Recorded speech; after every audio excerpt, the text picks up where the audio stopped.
Ini lanjutan materi dari algoritma decrease and conquer, yaitu dengan tujuan memecahkan masalah dengan pengurangan, sehingga memahami konsep, prinsip dasar, implementasi, dan analisis kompleksitas. Apa itu decrease and conquer? Sebenarnya sudah kita bahas ini sekilas sudah kita bahas di pertemuan waktu di Zoom ya. Definisinya dan filosofinya dikatakannya paradigma desain algoritma yang mengubah masalah menjadi sub-masalah yang lebih kecil, lalu menyelesaikan masalah tersebut. Ciri khasnya adalah hanya memproses suatu sub-masalah. Mengapa menggunakan decrease atau conquer? Konseptualnya lebih sederhana dan untuk beberapa masalah.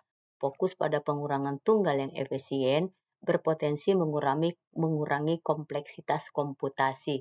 Perbandingan dengan paradigma lain, decrease and conquer, reduksi masalah ke satu submasalah lebih kecil, menyelesaikan submasalah tunggal. Kalau divide and conquer, yaitu membagi masalah menjadi dua atau lebih submasalah, memecahkan masing-masing lalu menggabungkan solusinya. Langkah-langkah decrease and conquer. Langkah yang pertama adalah mengurangi ukuran masalah. Yang kedua, menyelesaikan instan yang lebih kecil. Yang ketiga, menggunakan solusi untuk masalah aslinya. 3 jenis pengurangan, yaitu ada konstanta, yaitu ukuran masalah dikurangi dengan jumlah yang tetap yang pada setiap langkahnya. Baru ada faktor, ukuran masalah dikurangi dengan faktor konstanta pada setiap langkahnya. Baru ada variabel, ukuran masalah dikurangi dengan jumlah yang bervariasi pada setiap langkahnya. Implementasi studi kasus binary search. Yang pertama dengan konsep dasar dan tujuan, yaitu untuk efisiensi mencari item dalam daftar terurut dengan cepat. Metodenya berulang kali. Baru pendekatannya menggunakan bagi dan taklukkan. Langkah-langkah beri algoritmanya yang pertama adalah inisialisasi batas bawah dan atas, baru loop selama low lebih kecil sama dengan high, hitung mid-nya, bandingkan mid dengan target, sesuaikan bawah atau low atau high-nya berdasarkan perbandingan, akhiri elemen ditemukan atau tidak. Jenis pengurangan atau faktor konstanta. Algoritma ini secara konsisten mengurangi ruang pencarian menjadi setengahnya di setiap langkah. Ini adalah pengurangan berbasis faktor konstan.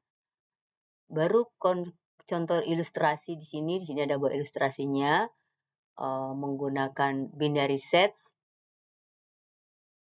dengan seperti ini. Kita lihat low-nya, middle-nya, dan high-nya.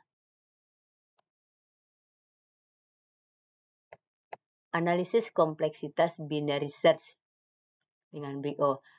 Analisis waktu. Binary search memiliki kompleksitas waktu Big O log N karena pada setiap langkah masalah dibagi dua. Ini sangat efisien untuk set data besar. Sedangkan untuk ruang, kompleksitas ruang adalah Big O 1 karena hanya menggunakan ruang tambahan konstan. Untuk implementasi rekursif, kompleksitas ruang bisa menjadi Big O log N karena stack panggilan. Baru implikasi efisiensi. Terbukti jauh lebih cepat dibandingkan pencarian linear, terutama untuk data yang di atas 1000. Namun, kecepatan ini hanya optimal jika data sudah dalam keadaan terurut. Implementasi studi kasus menggunakan insert sort. Konsep dasar dan tujuan insert sort adalah algoritma pengurutan sederhana yang membangun array terurut satu elemen pada satu waktu. Ini membagi daftar menjadi bagian terurut dan tidak terurut, lalu membagi elemen dari bagian yang tidak terurut dan menempatkannya di posisi yang benar. Mirip seperti cara Anda mengurutkan kartu bermain di tangan, ada satu persatu, baru menempatkannya di posisi yang tepat di bagian urutan. Adapun langkah-langkahnya, yang pertama adalah mulai dengan elemen pertama sebagai bagian terurut, elemen yang kedua, pilihan elemen berikutnya dari bagian tidak terurut, Baru yang ketiga kita bandingkan dengan elemen di bagian terurut, geser yang lebih besar ke kanan. Yang keempat, sisipkan elemen posisi yang tepat. Yang kelima, ulangi hingga elemen terurut. Aspek kuncinya adalah efisiensi ruang. Algoritma ini beroperasi di tempat in place hanya membutuhkan jumlah ruang memori tambahan yang konstan, tidak peduli ukuran inputnya. Analisis kompleksitas in SETSOL. Analisis waktu. Kalau kita lihat analisis waktunya di sini, Big O N kuadrat, kompleksitas kasus terburuk dan rata-rata terjadi karena adanya loop bersarang. Kadang-kadang Big O yang ke N itu kasus terbaik ketika array sudah terurut sebagian atau seluruhnya. Analisis ruang, Big O1 itu memerlukan ruang konstanta karena pengurutannya dilakukan langsung di tempat, yaitu in place. Kapan efisiensi? Untuk data kecil. Baru ketika array sudah hampir terurut. Yang ketiga, lebih cepat dari bubble dan selection sort pada dataset kecil.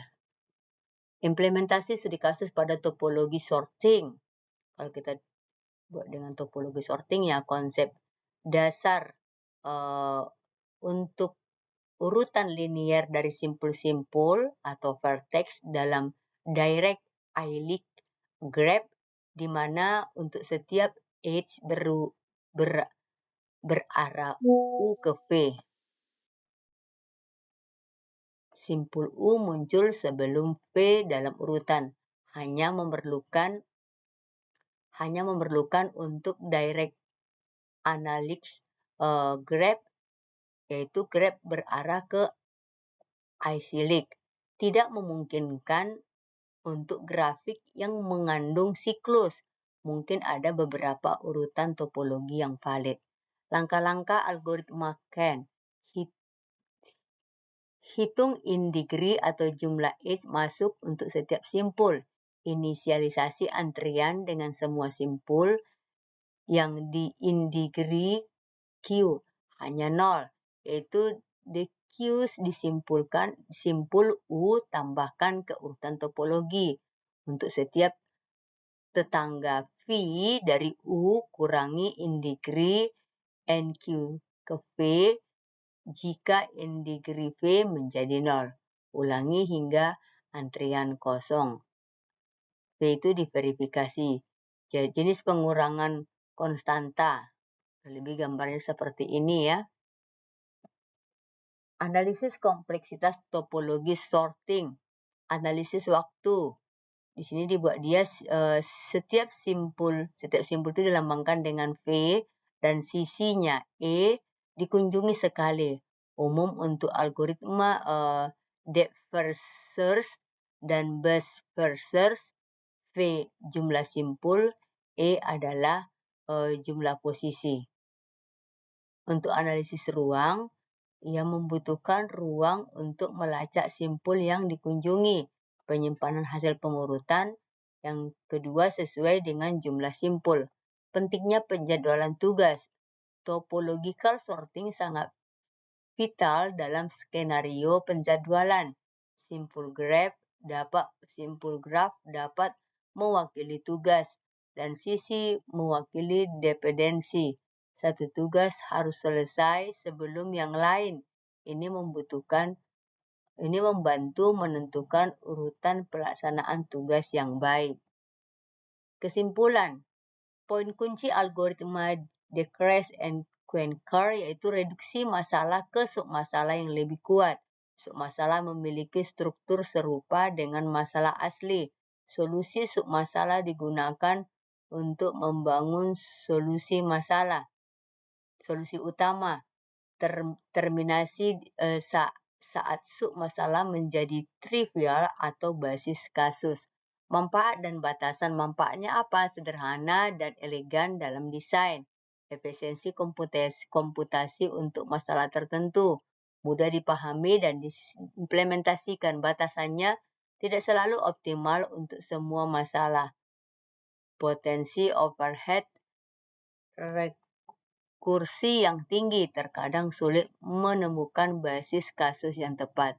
penerapan dalam berbagai masalah pencarian biner untuk menemukan elemen dalam array, baru algoritma Edwin untuk mencari graph asosiasi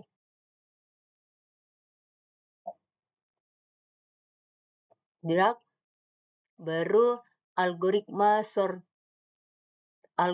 sortasi yaitu dengan merge sort, quick sort, perkalian integer besar yaitu Karsuba algoritma, pencarian minimum atau maksimum dalam satu set. Demikian video saya ini, terima kasih.